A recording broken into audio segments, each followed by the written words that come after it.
आयुष गणेश बरगळ आहे. माझं गाव कामठा बुद्रुक, तालुका अर्धापूर आणि जिल्हा नांदेड आहे. यावर्षी JEE ॲडव्हान्स 2026मध्ये माझा रँक 3217 आला आहे. And yes, I am an IIBN. माझा JEE ॲडव्हान्सचा रिझल्ट येणार होता 1 जूनला 10 वाजता, पण ते जाहीर झालं 8 वाजता. तर पहिले तर आधी एक्सपेक्टेड नव्हतं की एवढं लवकर होईल, तर मी तरी पण झोपेतच होतो. माझी मम्मी आली आणि तिनं सांगितले की अरे रिझल्ट आला. तर मी आधी तर चेक केलं, कारण की मला काही सेकंड थॉट नव्हताच की अरे आला आता कसं येईल आणि काय येईल माझा रिझल्ट. तर मी चेक केला, त्याच्यामध्ये माझी रँक आली 3217. हे बघून हे तर कॉन्फिडन्स आलं मला की मला IITच भेटणार आणि जी ब्रांच पाहिजे तीच भेटणार. तर हे बघून कॉन्फिडन्स माझ्या मम्मीलाही खूप आनंद झाला. तर मी सगळ्या घरच्यांना सांगितलं. मग माझा पहिला कॉल माझ्या काकांचा आला. ते विचारले किती आली रे रँक तुझी. तर मी तिला सांगितली माझी रँक. ते पण म्हणाले की तुला जे कॉलेज पाहिजे तेच भेटेल आणि ब्रांच पण तुझ्या मनासारखी भेटेल. त्याच्यानंतर माझ्या भावाचा पण कॉल आला आणि असेच सगळ्यांचे कॉल येत राहिले. And yes, that was my day. माझे आजोबा तर आधी एक टीचर होते. त्यांना माहिती की पोरांना कसं शिकवावं, आणि मला वाटते की हे मोस्ट ऑफ द पॅरेंट्सला पण माहीत नसते. त्यांनी मला लहानपणीपासून जे छोटे छोटे टॉपिक्स होते ते त्यांच्यावर मला घडवलेत. ते मला लहानपणी हमेशा जेव्हा मी कुठं बाहेर जाऊन येत होतो ते मला एक essay लिहू घालायचे की याच्यावर काय तू गेला, तुला काय वाटलं, तू काय बघितला.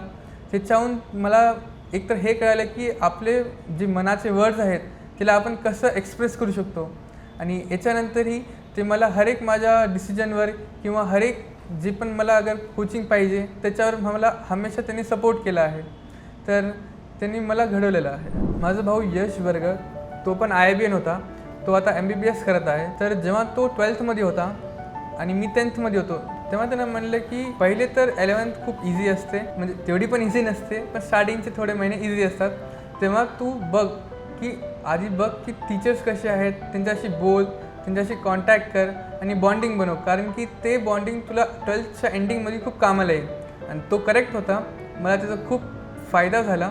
आणि नंतर जेव्हा मी मिड 11thमध्ये आलो तेव्हा मला कळायला लागले माझे विकनेसेस काय आहेत, कोणते चॅप्टर माझे वीक आहेत की कोणते चॅप्टर मला कळत नाही आहेत. तर तेव्हा जेव्हा मी हे सांगितलं माझ्या भावाला, त्यानं मला त्याचे फ्रेंड्सचे नंबर दिले ज्यांनी JEE ॲडव्हान्स क्रॅक केला होता खूप चांगल्या रँकसोबत. तर त्यांना जेव्हा मी बोललो, त्यांना सांगितलं मी माझी विकनेस काय आहेत. त्यांनी मला म्हणले की तुला काय करायला पाहिजे, कसं अभ्यासाचं पॅटर्न असते, कसं टाईमटेबल बनवायचं असते आणि कोणते बुक रेफर करायला पाहिजे. आणि सगळ्यांचं एकच होता की तू टीचर्ससोबत जास्त कॉन्टॅक्ट कर आणि बोल आणि त्यांनाच विचार तुला काय काय लागेल. आणि ते सगळे पण करेक्ट होते. आणि हे जेव्हा मी फॉलो केलं तेव्हा माझे प्रॉब्लेम्स खूप कमी झाले. JEE आणि NEET हे असे एक्झाम आहेत ज्याच्यामध्ये एक मुलगाच बसत नसते, किमान पूर्ण फॅमिली असती जे ते एक्झामसाठी प्रिपेअर करते 2 वर्ष. तर मला वाटते की माझ्या फॅमिलीने पण खूप सॅक्रिफायसेस केले आहेत, खूप स्ट्रगल केले, पण त्यांनी माझ्यापर्यंत कधी येऊ दिलं नाही. कारण की जेव्हा मुलगा बघते की त्याची फॅमिली काय करत आहे तर ते इम्पॅक्ट त्याच्या डोक्यामध्ये राहते की नाही आपल्याला करायचंच आहे. ते एक टेन्शन मग क्रिएट करते. आणि माझ्या फॅमिली तसं कधी येऊ दिलं नाही. याच्यामुळं मी काम होतो आणि मला काही जास्त टेन्शन आलं नाही की झालं नाही तर काय करावं. आणि ते सपोर्टिव्ह होते मला खूप की काही होत नाही, तुझं रिझल्ट एकदम बढिया येईल. नक्कीच माझ्या फॅमिलीने पण खूप स्ट्रगल केले असतील, पण त्यांनी कधी हे स्ट्रगल आणि सॅक्रिफायसेस माझ्यापर्यंत कधी येऊ दिले नाहीत. जेव्हा मी IIB आलो तेव्हा मी फक्त 10th पासवाला एक स्टुडंट होतो आणि माझा ॲटिट्यूड पण तोच होता आणि मॅच्युरिटी काही नव्हती. जसं जसं मी 11thमध्ये पुढे जात गेलो तेव्हा मला कळलं की नाही, आपलं रिझल्ट आपली रिस्पॉन्सिबिलिटी असते. आपण कोणाला काही सांगू शकत नाही की तुझ्यामुळे झालं हे. तर मला ती सेन्स IIB आली जेव्हा मी 11thमध्ये होतो. तर त्याच्यानंतर मी तिथूनच ग्रिप घ्यायला सुरुवात केली की नाही, आता आपल्याला काहीतरी मस्तच ॲडव्हान्समध्ये रँक आणायची आहे ज्याच्यानं आपलं कॉलेज पक्कं व्हावं.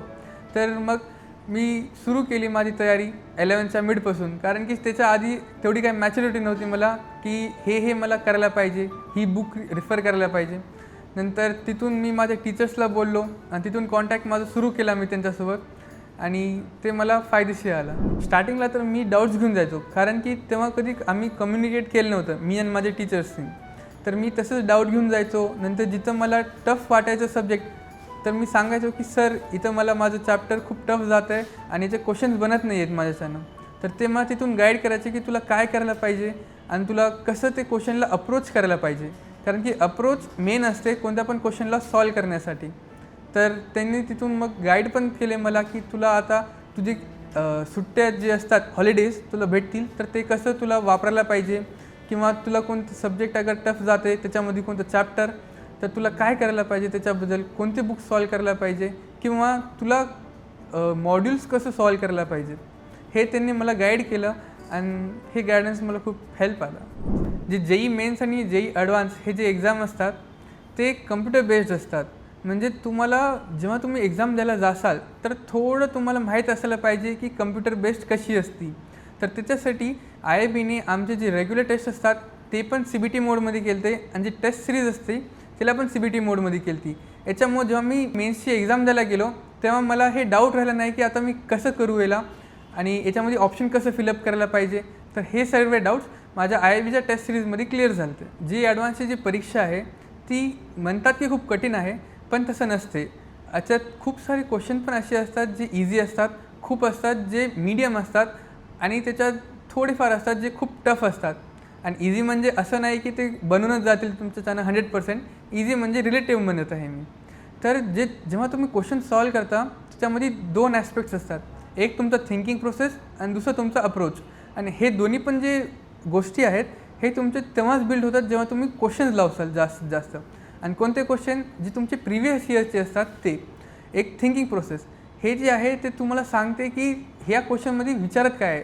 खूप जण म्हणतात की रोटेशन हा चॅप्टर खूप टफ आहे, पण जेव्हा तुमची थिंकिंग प्रोसेस त्याच्यामध्ये बिल्ड होती तेव्हा तुम्हाला वाटते की नाही, हे क्वेश्चन मला विचारत काय आहे हे तुम्हाला तेव्हा क्लिक करते. आणि नंतर अप्रोचमध्ये असते की तुम्ही आधी जे क्वेश्चन विचारलं, सपोज ते 10 लाईनचं क्वेश्चन आहे, तर तुम्हाला आधी सगळ्यात पहिली इन्फॉर्मेशन काय काढायची आहे ते तुमची बिल्ड होते जेव्हा तुम्ही तसे छोटे छोटे क्वेश्चन सॉल्व करसाल. तर तुम्हाला कळेल की नाही, इथं मला आधी टोटल एनर्जी काढावं लागेल, नंतर इथं त्याला कन्झर्व होऊ शकते. हे तुमची अप्रोच तेव्हाच बिल्ड होते जेव्हा तुम्ही क्वेश्चन सॉल्व करसाल जास्तीत जास्त. आता जे पण विद्यार्थी जेई ॲडव्हान्स आणि मेन्स देणार आहेत त्यांच्यासाठी माझे फक्त 2च ॲडवाईस आहेत. पहिली तर तुम्ही कम्युनिकेशन टीचर्ससोबत एस्टॅब्लिश करा, कारण की तोच आहेत जे तुम्हाला गाईड करू शकतात बेटर की तुम्हाला अजून काय करायला पाहिजे आणि कसं अभ्यास करायला पाहिजे. कारण की तुम्ही मोस्ट ऑफ द टाईम कोचिंगमध्ये स्पेंड करणार आहेत आणि घरी तुम्ही खूप कमी फक्त जेवणासाठी आणि झोपायसाठी जाणार आहे. तर तुम्ही आधी तर तुमच्या टीचर्ससोबत बोला आणि त्यांच्यासोबत बॉन्डिंग एस्टॅब्लिश. आणि सेकंड आहे PYQs सॉल्विंग.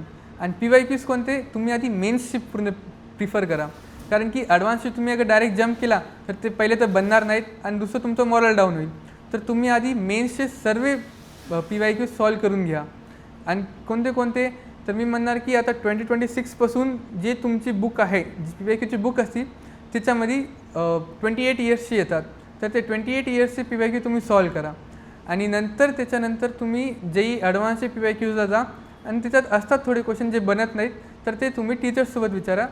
बाकी मी म्हणेल तुम्हाला ऑल द बेस्ट, कारण की ही जर्नी आहे टफ थोडी, पण ते तुम्ही फील होऊ देऊ नका स्वतःला. बस. मी महंतप्पा गणपतीप्पा बरगळ, राहणार कामठा बुद्रुक, तालुका अर्धापूर, जिल्हा नांदेड इथला शेतकरी आहे. माझ्या नातवानी असं सांगितलं की माझे आजोबा शिक्षक होते, पण खरं जर पाहिल्या तर मी काय 1-2 वर्ष सर्व्हिस केलेली आहे.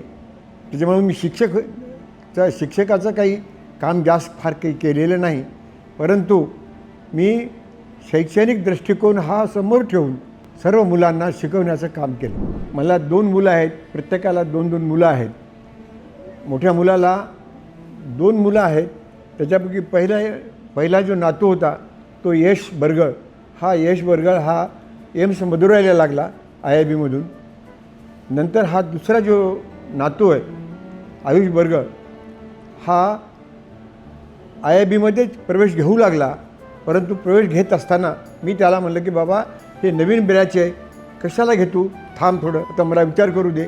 परंतु त्यांना न ऐकता, कारण यशचं मार्गदर्शन शिक्षकाचं पाहून त्यानं जबरदस्तीने इथं प्रवेश घेतला आणि मला इथलच्या प्राध्यापकांनी मला खूप मदत केली. त्यांचा कोर्स पूर्ण करून घेतला, जी की काहीही कमतरता पडू दिली नाही. मला असं वाटत होतं की बाबा काही राहील का चॅप्टर, तर त्यांनी काहीही न राहू देता त्यांनी सगळं शिकवलं आणि खरोखरच मला म्हणजे यश आणून दिलं. आणि त्याच्यामुळं त्याचा रँक आला आणि मी IITमध्ये त्यांना प्रवेश मिळेल याच्यानं मला खूप आनंद वाटला. खरं म्हणजे ज्यावेळेस मुलं हे 11वी-12वीला असतात त्यावेळेस घरच्या लोकांचं सर्वात महत्त्वाचं कारण म्हणजे तो शाळेतून आल्यानंतर त्याने काय शिकला, किती ऑब्झर्व केलं हे पाहणं हे आमचं काम आहे.